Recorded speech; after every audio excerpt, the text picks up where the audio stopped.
Folks, welcome to another edition in Real Estate Experts. As always, I'm your host, Glenn Twiddle, bringing you the leading experts, authors, hired gun negotiators, all the people who are here to help you, the home seller, traverse this uncertainty around choosing an agent, all of the misconceptions and all of the myths, and we really cut through to get you top dollar for your property if you're going to transact on a property. So I'm here today with best-selling author Lucas Petrovich. Mate, thanks so much for hanging out, bud. No problem, Glenn. So, mate, really the first question I've got for you is, because as I just said, we're here to pick your brain on helping my viewers who are all over the country, even all over the world, really get top dollar for their house. And what you've said, I've heard you in some of your writings talk about not all agents are created equal. So what are some of the things that, say I've got a viewer, I know people in your area, they can just choose you. I get it that in some areas there's a very logical choice like yourself for the guy who's really walking their talk, or the girl, but what are some of the criteria that kind of, if someone was up in Brisbane, how do we find the Lucas Petrovich of Brisbane or Sydney or Cairns? What are some of those criteria that make the agent or the negotiator stand out, that we can sort of sort out the agents who walk their talk versus just talk it? Glenn, look, I think that from first impression, it's really important just to look at your agent. It's all about their energy, their focus, how they interact with you. How they're going to be interacting with you is potentially how they're going to be interacting with your potential purchaser that's going to pay top dollar. Wow. And I mean, that's something that you really need to look at firsthand before anything really comes out, before they show any marketing pieces or anything like that. Really need to focus on how what their presence is like and what their energy is like. Wow. So I think that's really important. And certainly, mate, we're going to talk about the big elephant in the room, mate. Your energy and your presence, even just sitting here, man, is formidable. How do you think your discipline in your physical self, because you're a physical disciplined bloke, mentally you do more training mentally in your skills and everything than anyone else, is that just a feel thing, or is, how does that relate to your clients getting benefit out of your work? I really like to live my life as I like to do my business. So I think if you're physically, mentally fit, you're going to be able to take on the big challenges, such as selling someone's number one asset. And that's really, really important. Yeah. So to have that extra, physically fit mind, body, you're going to be able to translate that through to giving your vendors 100% all the time. Wow. That's really, really important. Cool. So say we were going to go through and we meet an agent and we kind of get it, we feel that they do have a connection, they've got a good energy. What are some of the more observable things? Say we visit them at their open house, because I've seen your open houses, man, they're second to none. What are some of the keys that you think that would identify the Lucas Petrovich of an area versus an agent who might be kind of a smiling face, but there's not much substance to their talk? Yeah. Opens are really important. They need to be world class. What we try and do with our opens is we really try and touch on the 5 senses. So we've got basically, hearing, for example, we've got music playing. Buying a house is a very emotional experience, Glenn. So when people are walking through, it's a family, it's all about how they feel. Yeah. If they walk through a home and the agent presents them quite poorly, not very happy, and then they've got quite a bad smell as they walk in, their first reaction is probably going to be, don't really want to live here. So it's all about getting that ambience, the environment right, making sure they're comfortable, making them feel at home. Because at the end of the day, it potentially is their next home. And we try our very best using just little touches here and there just to tweak the home as it is and create that perfect environment. Wow, okay. So now there was a recent study that we did, that myself and some of my guests did, where we were measuring follow-up after an open house, and some of the agents, literally, there was no follow-up. Some of the agents were like stalkers, and they made the guests feel uncomfortable with just 17 million phone calls. Where's that line? Because I know you've got the balance right. Tell me about what ideally we should be looking at with regards to follow-up if we do visit an open house. Definitely, Glenn. You're 100% right there. Basically, we like to shoot off a nice little text just on the same day that they've visited the property, just to let them know that we're there if they need anything, not really intrusive, just offering our services if they need them. And then usually, if they are interested, they will contact us.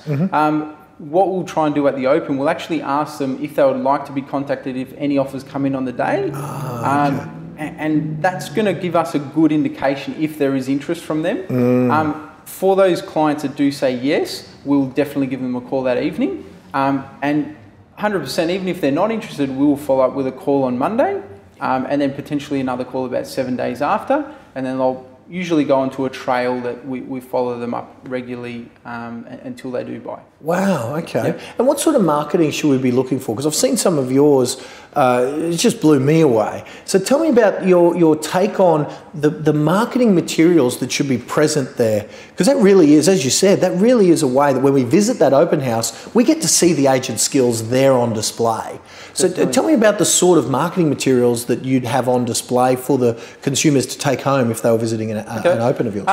Basically, we've got all the legal requirements, so we've got all the Privacy Act statements, all those kinds of bits and pieces. We do have a couple of refreshments there, and also a bit of information specifically on the property. So even if it's a home, we still advise the sort of rental yield that it would achieve. Right. We've got a Section 32 containing all the particulars of the property in there. Okay, so my viewers all over the country, Section 32, is that like the contract of sale, that sort of thing? Correct. So contract of sale, it's talking about the title, it's got the title search, it's got the council rates, and all those bits and pieces in there. And we also have some information on where the amenities are to the specific property. Okay, so a good agent would be selling the community as well as the particular home, because that's where we're going to live, yeah? Definitely. Nice. We encourage other families that come from maybe 20, 30 minutes away. They might not know the area specifically, so to give them that extra information sort of smooths out all the speed humps, so to speak, in their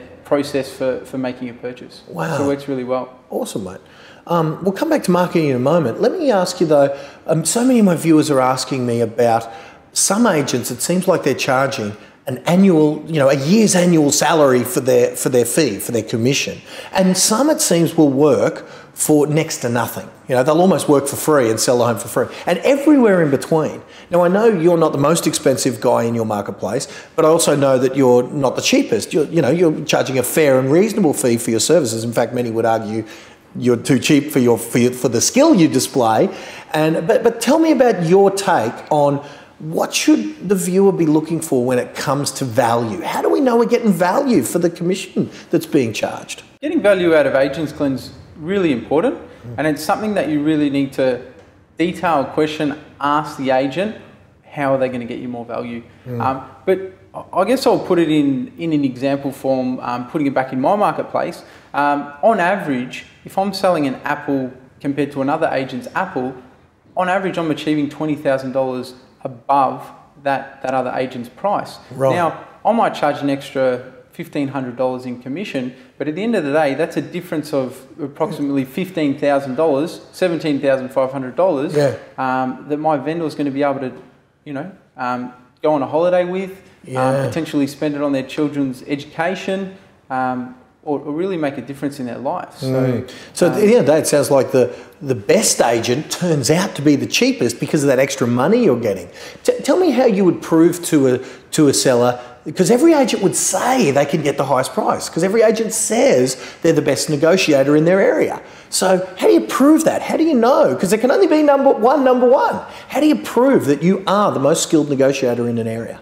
Couldn't have said it better, Glenn. I think that proof is in the results. So, a good agent, a skilled agent would be probably more than, I have basically my last 50 vendors, which I have sold for in the immediate area, and their numbers are on tap for my potential vendor to ring up. Their phone numbers, right? Yep. So there you go. They call any one of them. That's exactly right, Glenn. They can call any one of those 50 numbers, have a chat to previous vendors that have dealt with me, experience how my process works, and basically hell for leather. Ask them any questions, they'll give them the answers. Nice. And I know that, in your area, your reputation for that is almost legendary. So I'm really glad you're able to provide us, I suppose. You're forcing the agent, because our viewer now can go to their agent and make them walk their talk, make them prove it, and there's nothing better than evidence. There it is. That's exactly right. Cool. So results based is really important. What I also do is I'm actually able to provide them detailed information of every single sale in their area in the last 18 months. And that basically is detailed in terms of size, house size, block size, bedrooms. Then they can simply jump on realestate.com, go through all the photos and really get a true comparison. And they can see the results for themselves. being mentored by, of all people, unbelievable, Donald Trump. All right, and you've learned so much from the master of real estate. He truly is. What's one of the best lessons you got out of the Don? Sir Donald, basically hitting life head on. Wow. So, you know, when I take on a vendor's pride and joy or their number one asset, I hit it 110%. If I don't feel that I can give them 110% of me, sometimes I'll actually turn away business. Wow.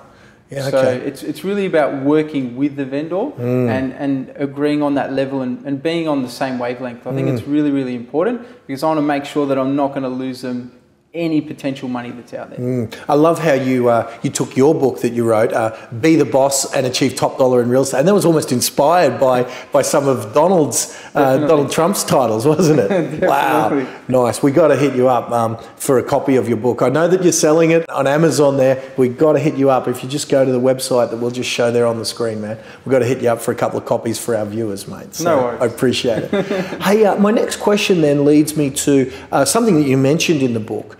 And it was along the lines of the most common trap that you've seen so many sellers, I suppose, whether it's fall for, but you've seen it cost people thousands, if not tens of thousands of dollars over your career when other agents have done. You called it buying the listing. Tell us what buying the listing is and why it's so dangerous for a seller to fall into, I suppose, for want of a better term, the trap. Buying the listing and falling into that trap's potentially the most detrimental thing that a vendor could do. It's so important that when we hit the market and it's fresh and it's the listing, it's done first and it's done right, that the price is right. Now, whether or not you're going to advertise the price or not... Yeah, so give us an idea, though, of what buying the listing is. Okay, you know, so I'll usually experience many agents that I come up against in my area coming out and basically telling the vendor exactly what they want to hear or telling them a price that exceeds really where the realistic value lies, right, without any real basis on... And no evidence to back that up. No evidence, you know, sort of just on a whim.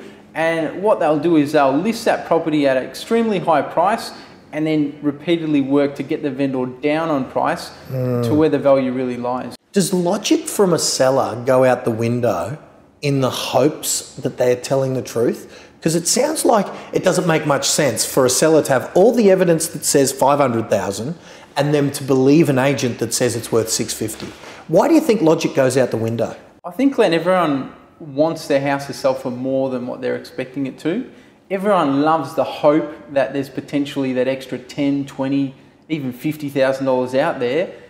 But yeah, sometimes they just fall for that because they're chasing that dream. And I think it's really important that if we can list it at the right price, potentially we can get that dream. Well, that's exactly what I was going to go to next, is when your marketing and your particular skill set of both marketing and negotiating works with the right price by not buying the listing, you drive them back up to that dream price, don't you? Rather than have the agent drive that seller down in price, you're driving the buyers up and sometimes achieving or even surpassing that dream price. Yeah, that's exactly give us some right. examples of how that's possible. See, Glenn, I usually ask vendors the number one question. As a buyer, not you, not me, would ever want to overpay for something. Would I be right in saying that? Yeah, no, you wouldn't want it. Yeah. That's right. So when buyers hit the market, what they're looking for is they're looking for perceived value. If they can see something that is perceived to be valuable, they will go to it because they're going to get value. The question is not whether it is value or not value, it's just whether we can get them to come through the door with that perception of value. When there's competition there, because I've got competition, because we've got these buyers that are perceived, they've got that perceived value, they're going to fight over something and potentially overpay for something. But the initial idea was, wow, there's value there. And that's really how we work. So if we can make sure that every vendor's home is valuable and it's perceived to be a good deal, the reality is it might get a massive price, which is actually, you know, the new purchase is actually overpaying for the property, but the initial thought was, wow, that's good value. Yeah. And that's what we're creating with our marketing. You're having buyers come through your properties far in excess of what an average home would get because of your marketing. Tell us how marketing plays into the mix so that you've got some people to negotiate with. Give us an idea of what sort of marketing you're doing. What's your take on how marketing fits into that overall puzzle? Okay, Glenn, hopefully this doesn't go out to any other agents in my area. But what we're actually doing, we actually market without a price for 90% of our properties. And the reason why this is so good, Glenn, is because when a buyer calls up, you know, might be a house that I've got online, they call up 10 Tim Street, and the buyer, you know, they've found that house, it suits their needs. It's got, you know, 4 bedrooms, 2 bathrooms, got the big block that they're looking for and side yard access. The reason why they're calling is because it suits their needs. So Glenn, the only thing that's going to prevent them from coming through the door is if the price is wrong. So Glenn, if we can remove the price, and I'm not going to tell you exactly what I say to my buyers, because that's really one of the trade secrets. That's really the trade secret. But if I can get that buyer through the door, then I'm giving them the opportunity to my vendor that they may be interested, because they do like the house. It's just going to come down to price. Now, because I can get through every single person, or let's say 90%, through the door, and actually that house is going to suit their needs, then I'm putting all these people that like the house together. I love that they see each other. That's right. And they know that bloke over there, because I've fallen in love with this house, but that guy over there, he's going to buy it from out from under me. So it's that fear of loss, isn't it? And you're using that emotion, as you said before, you're using that emotion to get those top dollar, which is what your job is anyway, to get that top dollar. That's exactly right. Our competing agents, they're averaging probably 2 to 3 buyers through every open home. We're probably averaging close to 15. And that's purely based on what we're saying to buyers and how our marketing strategy takes place. And that's resulting, Glenn, in that extra value due to the competition, just with all those extra buyers. One of my guests on this show said once that he very well articulately put it, certainly more articulate than me. He said, competition is what breaks records in the swimming pool at the Olympics, and competition is what breaks records in real estate to get record prices. So very cool. And on the subject of marketing, how have you found, because I know you're leading the way and you've got agents, even agents from other areas coming to you for advice on various things. And one of those things is how video has changed the landscape of marketing.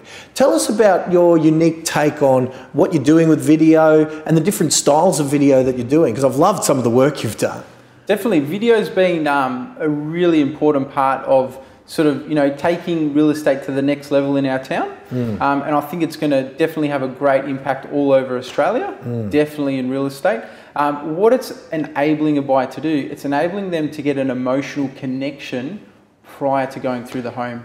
So it's giving them that little bit of extra value and extra information before they go through the home. It's also getting them excited about something. There's nothing, I couldn't remember the last time, but when I was a little kid waiting for that, you know, Christmas Day when I get my presents, you know, you're just thinking about it all night. You can't sleep the night before. There's a sense of anticipation, isn't there? That's exactly right. So if we can actually sell that anticipation on the video, it's just really creating that vibe, the ambience, and it just ties in with our open homes, and it just all comes together to really provide the buyer with that experience. I think buyers are really looking for these days, they're really looking for an experience. They want something special. And that's what video is helping to do. And tell me, because I've seen some, you know, around the country, first off, less than 10% of listings in any marketplace have video at all. But even some percentage of that minority of 10% that are doing anything are only doing a slideshow with maybe a bit of elevator music over it. But you get in the videos. Tell us about the difference between a slideshow to music and what you're creating. It's almost like you're making short films, isn't it? Glenn, I think the slideshow is really disliked by a lot of the community. And I think a lot of buyers that are coming on, looking at that slideshow, they're actually getting turned off the property.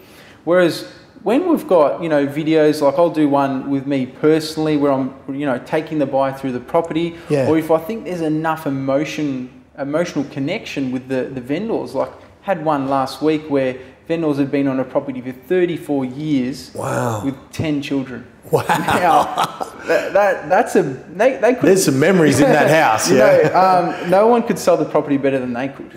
So we put them on video. So they helped you in the marketing of the property. Definitely, and that was really amazing, that video. Wow. And that gave people a lot of connection. Now that property's already been sold. Wow. So within a week, yep. the thing's done. Wow. You truly do, you epitomise what this show's all about, as far as you walk your talk, you live your talk, and then your clients are the ones who benefit from it. So excellent stuff, mate. So tell us, how would you finish off? What sort of last piece of advice would you give the viewers who are, because really there's so much misinformation. There's so many people telling them things that sometimes are the exact opposite of what they're being told by someone else. What's your advice that you'd give to the home seller out there? Glenn, a lot of agents will come in and they've got very poor attention to detail. They're not going to notice much about your house. So you've got to understand, if they don't notice all these little things now, what are they going to be telling the potential buyer that comes through your home? I think every vendor understands the value of their home because of the little bits and pieces and the differences and the, little extras here and there. One of the big things that I think a lot of agents fail to understand is how I see my relationship with my vendors. I see myself as a professional, so I'm going to give them as much information as possible. But at the end of the day, it's the vendor's home, and I believe it's their right to take the reins, and they're the boss. I find too often than not, agents really try and sort of push their way with the vendor, whereas I think at the end of the day, it should be the vendor's decision. Wow. Because it's their home. Hey, the last thing I wanted to draw your attention, or ask for our viewers, is you've been mentored by some of the world's best. Whether it's Donald Trump, recently you got to spend some time with Arnold Schwarzenegger, who's one of the best and most savvy property investors on the planet. People know him from the movies, but you got to hang out with him in the capacity of as a property investment specialist and mentor. I mean, that would have been cool as. That was amazing. So tell us, what's your take on how you've been mentored by the world's best, but now you're giving back by mentoring others yourself? Tell us how much training and development and skill development and being mentored and coaching. What's your take on that? Mentoring and coaching is a huge part of my life. And that's what it does. It gives me that value which I can pass on to my vendors. And now basically I feel like I'm sort of living through those sort of famous guys, and I'm able just to pass a bit of value on to my vendor. And that value is priceless, because I mean, often I'm sitting in someone's home and, I'll ask them, I'll say, how long would it take you to save $20,000? And to be honest with you, in my area, a lot of vendors say, look, Lucas, with our current situation, we couldn't. So that gives me a great sense of satisfaction when I can actually get them that extra $20,000. That they couldn't have saved themselves. That's exactly right. And it's actually life-changing. So that's my big driver, and that's why I know if I can get more value from my mentors, I can pass it on to them. Wow. And that's really going to change their life. And that drives me. So that's a great part of it. Yeah, I love that, myself included, we come to you for advice in many of the fields that you once were a mentoree in, that now you're a mentor yourself in. So it's great to see. Folks, Lucas Petrovich, you've got to hit him up for a copy of his book, Be the Boss and Get Top Dollar in Your Property. I love that, be the boss. You're the most unassuming bloke in the world, and yet, you still can tread that strong. You can be strong and yet serving at the same time, mate. It's a testament to how good you are. So guys, Lucas Petrovich, hit him up for a copy of his book. There's another episode of Real Estate Experts in the can. I trust you find Lucas on Facebook or something and pass on your thanks, as I do right now. Thank you, my man. Thanks. Right, until next time, folks. Bye for now.